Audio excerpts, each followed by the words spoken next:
And we're live, and welcome back. So, my guest tonight, I'm chatting with Chuck Buda, and what do we do? 333 episodes of the Mondo Method podcast together. Was that it? Yeah, only talking about the writing industry and our own careers and everything else, and had a lot of fun with it. And so, are you still keeping track of the industry? Because I know, like, I see videos of like all kinds of crazy stuff going on, and I'm always like, man, me and Chuck would be talking about this. Like me, this would be like 2 episodes of the Mondo Method about some of these things. Yeah, I do. I don't make myself as crazy about it as I did when we used to talk about it.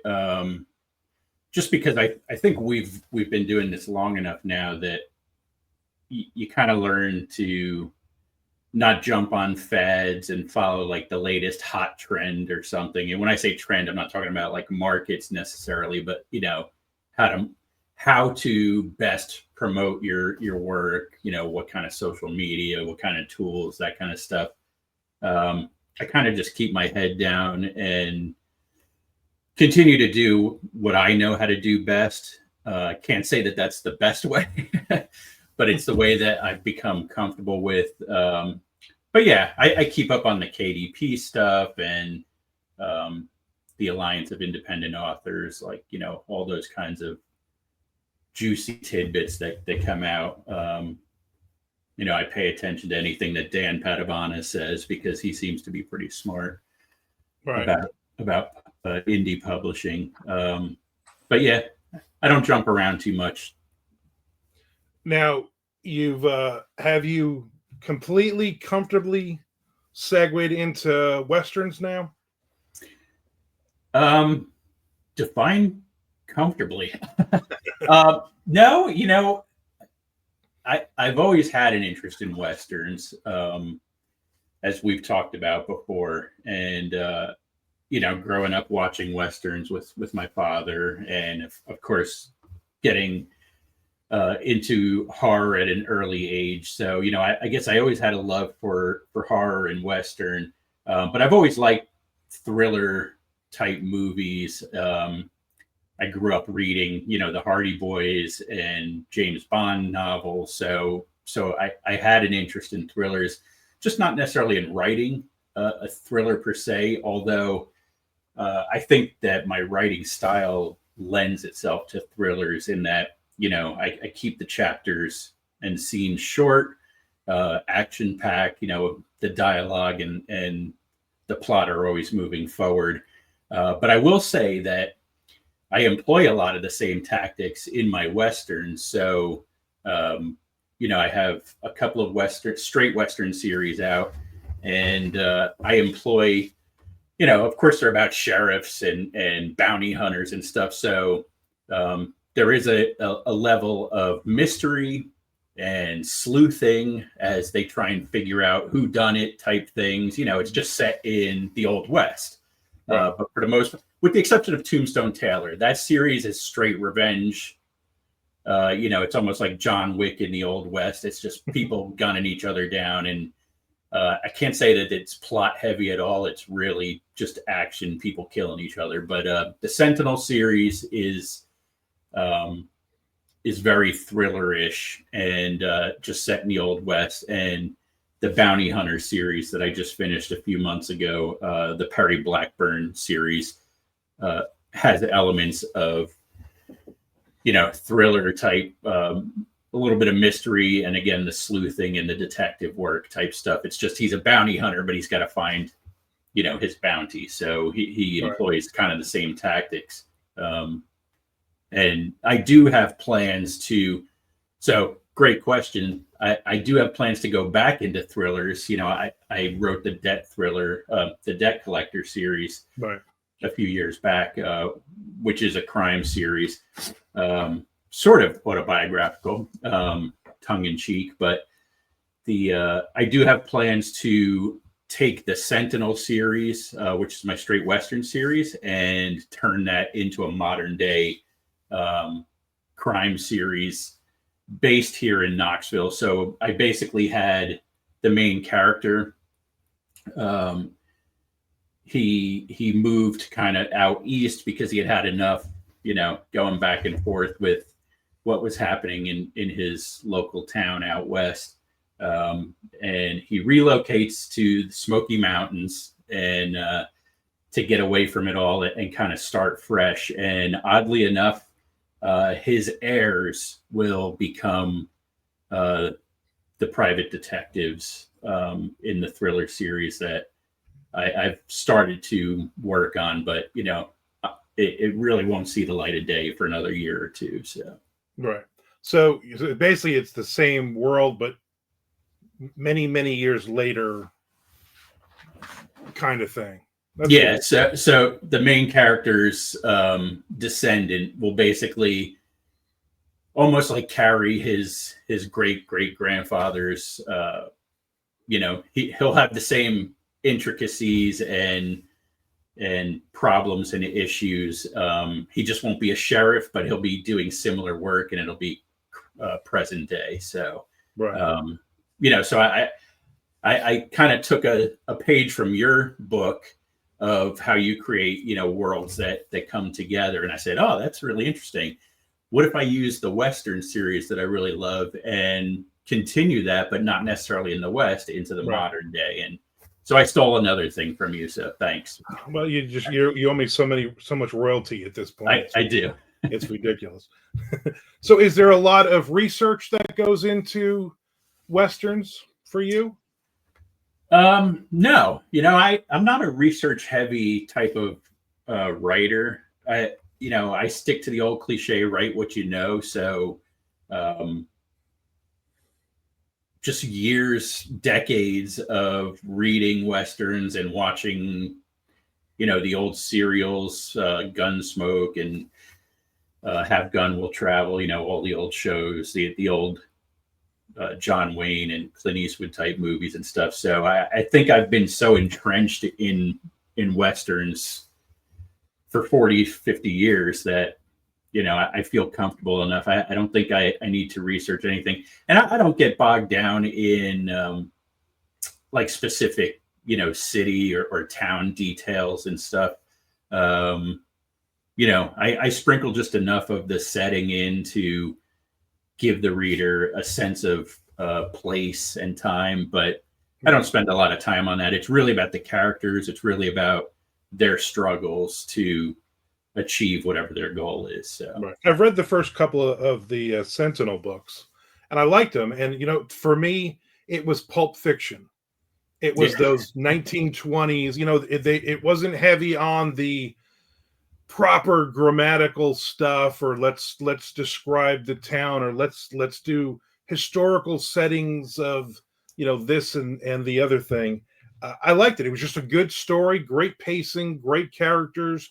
You have this flawed hero, you got a bad guy who comes into town, kind of thing. And I just thought it was that really good, simple Western plot line, but you sprinkled in so many other really good characters and some great backstories there that as a reader you want to go back into. So for me, it was like, I wonder how much as I'm reading, I'm like, I wonder how much you're actually like, are you sitting down? Are you doing Googling things? Or I have like 3 or 4 books on like how to write Westerns, like those, those books.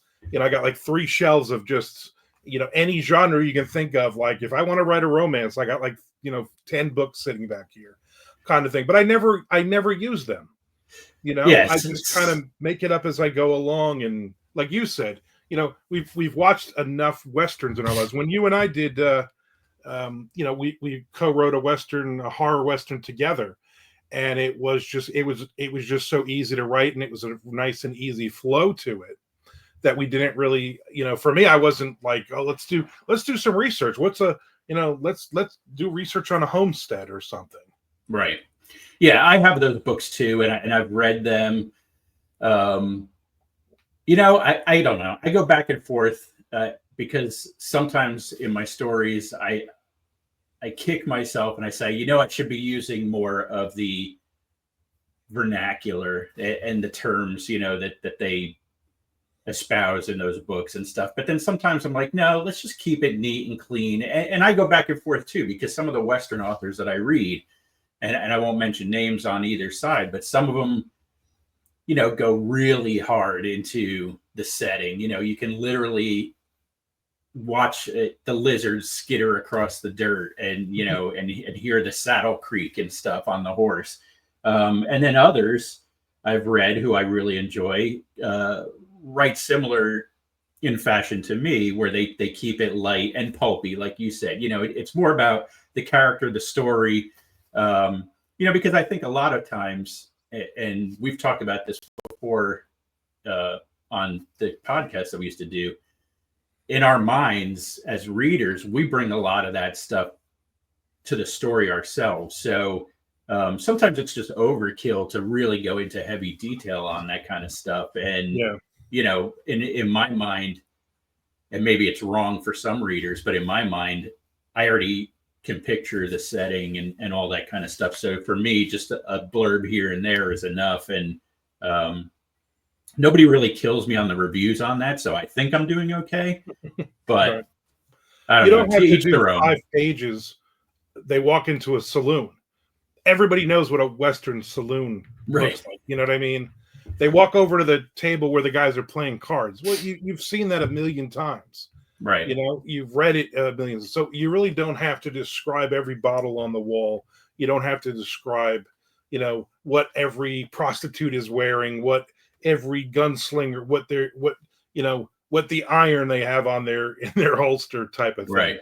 You know, which and I think you're right. It makes it for a much more fluid read as a reader. You're not taking a reader out.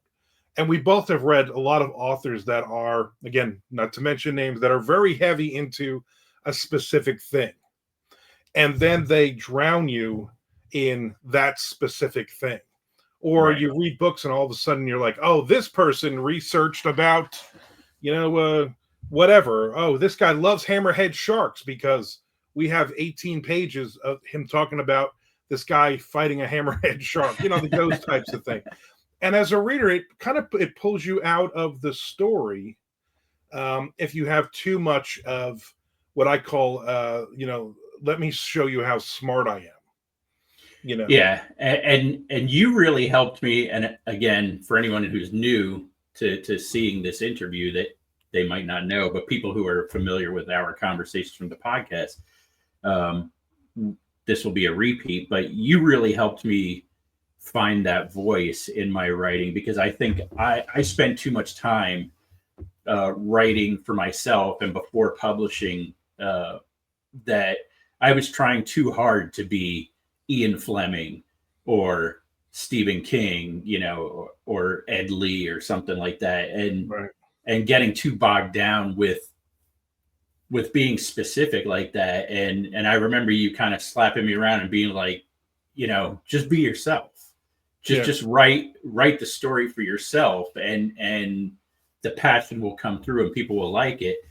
And I was like, you know, like, okay, let me try that. And I did it. And I haven't turned back. And again, you know, I think just based on the reviews that I get on my work, whether it's crime, horror, or Westerns, I think that I chose the right path in following your direction. So well, you definitely found your voice. And again, it doesn't matter what genre you're writing in, because as long as you're writing Chuck Buda stories, you know, like everybody's always quick to say, you know, what genre is Joe Lansdale?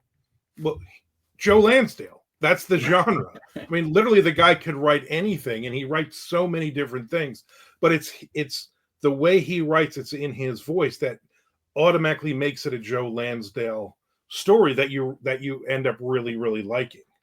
Right. You know, so I think that to me is more important than, and you know, when we both first started hanging out, we both got to know each other, and I had written a bunch of books at that point, but I wasn't really comfortable thinking, okay, I've written something that I would call a beach read, a literary fiction, and I've written horror, and I've written a crime thriller, and I've written a supernatural thing.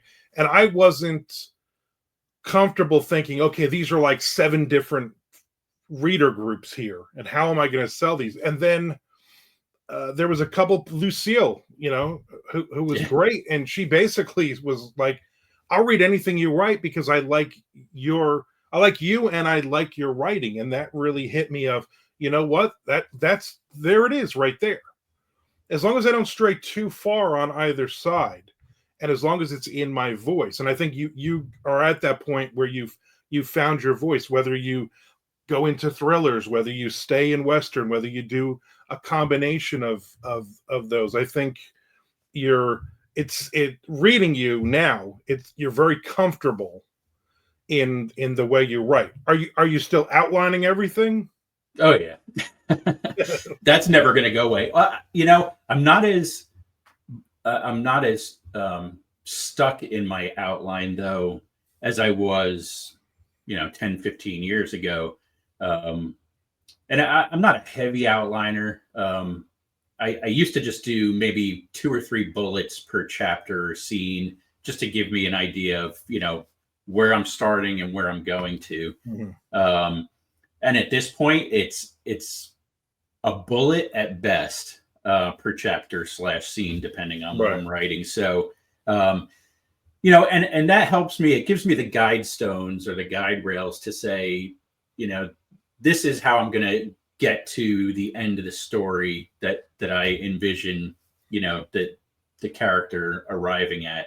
And I use that as I start to sit down and write. But the good thing is, I guess, like you said, I've gotten comfortable enough that I can riff now. So I do, whereas in the past, I was very religious to my outline and didn't stray. Now I start with the outline and I riff, but I'm still able to connect the outline to the next chapter and the next bullet and keep going. Right. So I allow the characters and the story to interplay with me. Whereas, decades ago, I didn't do that because I probably wasn't comfortable in my skin. So I went to the story with it intact. And now I kind of have that give and take, with the characters and the plot a little bit more. Right. Now, when you're coming up with an idea like, okay, I'm going to write a Western, are you saying I'm going to write a series and this is how many books it's going to be? Or are you just like, I'm just going to sit down and figure it out as we go along? Yeah, I'm a series guy. Again, growing up, watching all the serials on TV, reading James Bond, reading the Hardy Boys, Encyclopedia Brown, blah, blah, blah, all that kind of stuff. Like my brain just works in serial format. So I almost always sit down, or when I come up with an idea, maybe I don't sit down and it just kind of pops in. Everything almost immediately goes straight to a series, and it may just be a trilogy, a 3-book series. It might be a 6 or 8-book series or something, but almost as a default, I start with a series, and then if I think I can make it work, then I'll do a series, and if I think it's better shorter, I'll do it shorter. But almost everything turns into a series with me. That's the way I think, and I really like to spend time with the characters and watch them grow and stuff. And to me, it cheats, I think, sometimes the reader. To just give them a one and done, because just when you really get in the character's head and you love them or hate them and everything, and then it ends. So I don't know. That's just the way I work. All right, last couple questions. So somebody who's into Westerns, right? Or anything like, what were some of your inspirations as writers for any of your stuff growing up? I mean, you've mentioned some of them already. Yeah. I mean, of course, I like Louis L'Amour, Max Brand, that kind of stuff. Elmore Leonard is great. I'm trying to think. I'm not good at questions off the top of my head. I am getting older here. Some of the newer, see, I can't say newer because they have so many books, but they were newer to me, so I discovered them later in life. People like Peter Brandvold, Ron Schwab. I really like their work. And Peter Brandvold is funny. He writes the Westerns with that thriller mentality too. The short, punchy, prose, pulpy. The chapters are quick. The characters are real quirky and funny, but hard. Very, very noir. Very. Easily transferable to thriller type material. So he's definitely one of my, I guess, modern favorites right now. Right. So. I'm drawing a blank now. The guy who wrote all the Longmire. Oh, yeah, Craig Johnson. Yeah, he's modern day Western, which I also love that kind of stuff too. So, I can't remember the author's name. The Dark Winds, the Chi.